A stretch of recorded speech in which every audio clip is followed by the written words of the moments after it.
The Kidnapping of Muchalat Harry by Sasquatch. This story was collected by Peter Byrne from Missionary Father Anthony Terhaar, who personally knew the kidnap victim, native trapper, Muchalat Harry. The year was 1928. Late one autumn, Muchalat Harry set off for the woods, with his traps and camping gear. His plan was to set out a trap line and stay in the woods for several months. He headed for his favorite hunting area, the Kanuma River, at the head of Tulupana Inlet. From Nootka he paddled his own canoe to the mouth of the Kanuma. There he cached the canoe and headed upstream on foot. Approximately 12 miles upstream he made his base camp and, after building himself a lean-to, started to put out his trap line. One night, while wrapped in his blankets and clad only in his underwear, he was suddenly picked up by a huge male Bigfoot and carried off into the hills. He was not carried very far, probably a distance of about 2 or 3 miles, at the most. When daylight came, he was able to see that he was in a sort of camp, under a high rock shelf and surrounded by some 20 Bigfoot. They were of all sexes and sizes. For some time, they stood around him and stared at him. The males to the front of the curious group, females behind them, and young ones to the rear. Muchalat Harry was frightened at first, and his fear grew to terror when he noticed, he said, the large number of bones lying around the campsite. When he saw these, he was convinced that the Bigfeet were going to eat him. The Bigfeet did not harm him in any way. Occasionally one came forward and touched him, as if feeling him, and when they discovered that his skin was loose, it was in fact his woolen underwear, several came forward and pulled at it gently.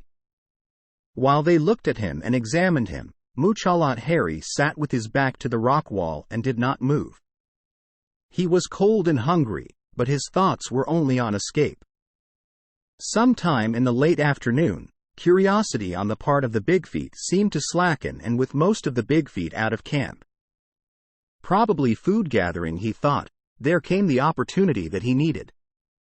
He leapt to his feet and ran for his life, never looking back.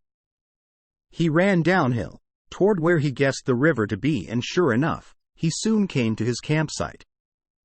In what must have been blind panic, he bypassed his camp and ran for 12 miles to where his canoe was cached at the mouth of the Kanuma. Father Anthony describes the story of Muchalat Harry's arrival at Nootka as follows. It was probably 3 in the morning. He and his brother Benedictines were asleep and the village was quiet. Suddenly there was a series of wild cries from the waters of the inlet. Lights were lit and he and others hurried down to the water's edge. There, near frozen and exhausted in his canoe, lay Muchalat Harry. He was barefoot and clad only in his wet and torn underwear, and he had paddled his canoe through the winter night 45 miles from the mouth of the Kanuma River. Father Anthony and his companions carried the almost lifeless form up from the water's edge. It took 3 weeks to nurse Muchalat Harry back to sanity and good health.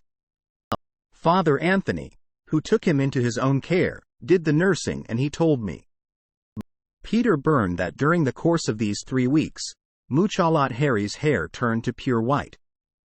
The story of the kidnapping came out slowly.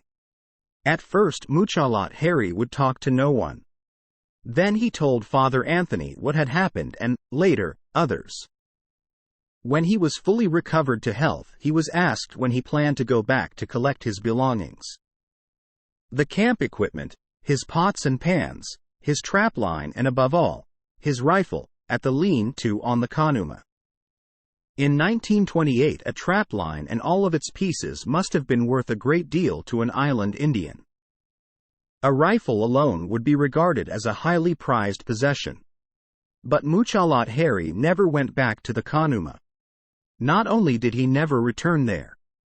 According to Father Anthony, he never left the settlement at Nootka, never went in the woods again for the rest of his life. He preferred to lose all of his valuables and probably hard-won possessions rather than risk another encounter with the Bigfeet. Peter Byrne, The Search for Bigfoot, 1975. Post from user Occam's Volkswagen at Reddit.